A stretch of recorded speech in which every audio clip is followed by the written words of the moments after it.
Hey guys, welcome back to my channel. If you're new here, my name is Audrey. My family of 10 live on a 6-acre homestead in the Midlands of South Carolina. In today's video, I want to talk about garden planning, what my plans are for our homestead this spring. I'm so excited. We are about 3 to 4 weeks away from our average last frost date. I just typically keep an eye on the 14-day forecast as we get closer and closer to the beginning and middle of March, and usually I have most of my stuff planted by the last week of March, and I'm so excited. This year my greenhouse is finished. It will really primarily be used from October, November through March, because anywhere from the middle to end of March through September, it'll be like a giant oven. It gets nice and warm in there. My seedlings and starts are loving it right now. So I thought I'd give you a quick tour of what we've got going on our property first, and then kind of get into how I'm planning my garden for this year. Let's start on the front porch. This past weekend, we had absolutely gorgeous weather. We have a huge front porch. It's 400 square feet, 10 feet by 40 feet. This will be my third year growing our salad greens on the front porch. Our house is south facing, and it really gets the perfect amount of sunlight for fragile vegetables that may not want 7 or 8 hours of full sun in the summer. But when I put these lettuce and kale and spinach in these urns on my front porch, I'm able to grow them for a good 5 or 6 months on the porch. And this year I'm hoping to provide enough with these urns on the porch to not have to get lettuce from the store. I do have 2 urns that are on either side of the front steps that I cannot help but just fill with beautiful flowers. So I picked these up while I was at Lowe's this weekend also. We have a small orchard in the front of our property that we're hoping to add to every year. So far, we have this 1 peach tree and 4 apple trees. Our peach tree is just ready to explode with blossoms. I cannot wait to update you in about 2 weeks when this whole tree is just covered in pink flowers. And shortly after that, the peaches will begin to form. One of my goals for this year is to stick with a consistent fertilization schedule. We didn't feed our apple trees at all last year, and they produced absolutely nothing. So I just fed them this past weekend, and I also pruned them. We have 2 Granny Smith and 2 Arkansas Black, which are some of our favorites for canning and baking. Hopefully we will get a nice little harvest off of these 4 trees this year. This is our little blueberry bed that is just on the outskirts of our fenced garden. We have 5 blueberry bushes that are in their 3rd year, and we're planning on expanding all the way down that row where you see that tree on the far end. That tree is struggling. We are going to cut it down and expand these blueberries all the way to the end of the fence.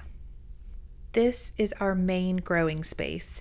It is almost 2,000 square feet, and about 1,000 square feet of that we have been building up and using the Back to Eden gardening method for the last 5 years since we've owned our property. Even before, long before we built our house, we started this garden, and it was so exciting to just see the soil build up over the years, and we've had great success with the Back to Eden method. As you can tell, the back half of the garden that's farthest from this picture is where our chickens have been for the last year. We just moved them out of this garden area and into the corn patch to scratch around and fertilize until we're ready to plant the corn. We have very sandy soil here, so we're definitely going to have to amend that second half, the new garden area, before we plant this year. But my plan is just to go row by row and amend the exact spots that I'm going to be planting in. We don't plan on spreading compost and topsoil over that entire 1,000 square foot area. We will spread a thick layer of mulch over the entire area once the garden is planted. That helps keep nutrients and moisture in the soil, and it will especially help the new garden side start to compost on its own and build up that new soil. My husband finished my high tunnel or hoop house or greenhouse, whatever you want to call it. Actually, he finished it when he was home with COVID. back in the very beginning of January, and I've really just now started to put it to use. The shelving in the front half of the greenhouse is topped with hardware cloth. This will allow for good drainage when I'm watering seed starts or other plants, and I can also use it to cure root vegetables in the late summer, early fall. Down here on the bottom, I'm just saving year after year of pots that can be cleaned and reused for starting and uppotting other plants. We've got some compost down here. I just picked up this bag of straw to cover my garlic. I'm just using that kind of as a thick mulch layer. There's some tools. Over here we have, goodness, like 150 pounds of blood meal because I was just concerned about the supply chain issues, and blood meal is such a fantastic source of nitrogen. I wanted to make sure we had plenty. I've got these little $5 bags of seed starting mix that I pick up at Walmart. And then all my little baby seedlings that I started a couple of weeks ago. This is about the time when I start putting more seeds in when I see that some haven't come up. If you've seen any of my other garden planting videos, you know that some of my seeds are literally 10 years old. The germination rate is much lower, but they still produce a fantastic plant if they do germinate. Would you believe I have never grown garlic? I just picked up a couple bags of garlic bulbs to be planted. I picked them up at Tractor Supply, and I put them in this small raised bed behind the greenhouse and covered them with straw. I went ahead and fertilized with blood meal and compost, and I'm really excited to see how they do. The chickens are now in our 800 square foot corn patch. Last year we attempted to grow corn with our next door neighbors, and it was an epic failure. We did not feed it enough. I think we needed a lot more nitrogen, and it was just a learning year. So we are hoping to have great success this year. Right now the chickens are in there scratching around, fertilizing, eating the bugs, and we're excited to plant the corn in probably another month or so. As I've said before in other videos, I am a planning nerd. I love to sit down with a pencil and paper and plan out our schedule, our menu, my grocery list, pantry inventory, and garden planning is definitely no different. So I always start with making a list of what we eat the most, what we use the most, what grew well last year that I was able to preserve. The goal is always to put up as much food as possible, particularly the things that we buy from the grocery store most often. So off the top of my head, that would certainly include tomatoes, cucumbers, peppers. You know, bell peppers are about $1.50 a piece. And so I just see dollar signs when I walk through my garden in the summer. Last year, I think I had close to 60 pepper plants in my garden, and they were so prolific. In fact, this year I'm only going to be growing a few jalapeno plants, no banana peppers at all, and probably just a handful of bell peppers to slice and freeze for things like fajitas or Philly cheesesteaks, just because we had so much last year. Tomatoes are certainly a huge one for us. We go through a lot of tomato products.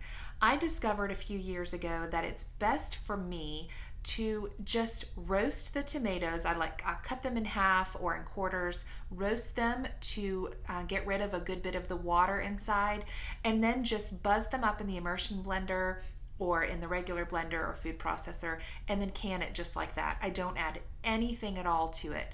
Some people think you need to add lemon juice. I never have. I've never had a problem. I just follow the Ball canning recommendations and haven't had any problems. Let's see, last year I grew 50 tomato plants, and there were like 13 different varieties. This year I'm doubling that. This year I'm going to do about 85 paste tomatoes. Amish paste, San Marzano, Roma tomatoes. Those are all fantastic for canning. And then I'll have about another 10 to 15 of big slicer varieties and cherry tomatoes, which those are the ones that we'll eat fresh throughout the growing season. Here in the South, we typically can grow tomatoes from so if I plant them at the end of March, we'll have tomatoes in May. In a good year where we're not suffering from blight or aphids like a few years ago, those tomatoes will continue to produce through the middle of October, which is really, really amazing. I will also be growing white potatoes, red potatoes, sweet potatoes, and believe it or not, we have enough in our growing season, enough time to do 2 rounds of white potatoes and red potatoes. So I'm really excited to try that this year. Those would be fantastic starches to have in the pantry year round if we have a good crop. Another thing that I grow are squash and zucchini. We will be doing quite a bit more winter squash this year than I ever have in the past. It's highly recommended to grow extra to put in your pantry or your root cellar, which we do not have here in the South, to feed to your chickens as supplemental feed during the winter. I'm trying to consider new recipes that I want to try. I have never canned our own salsa. We go through quite a bit of salsa, several jars a month, so it would be fantastic if I could use our tomatoes, cilantro, peppers, onions to can our own salsa. There are quite a few recipes out there.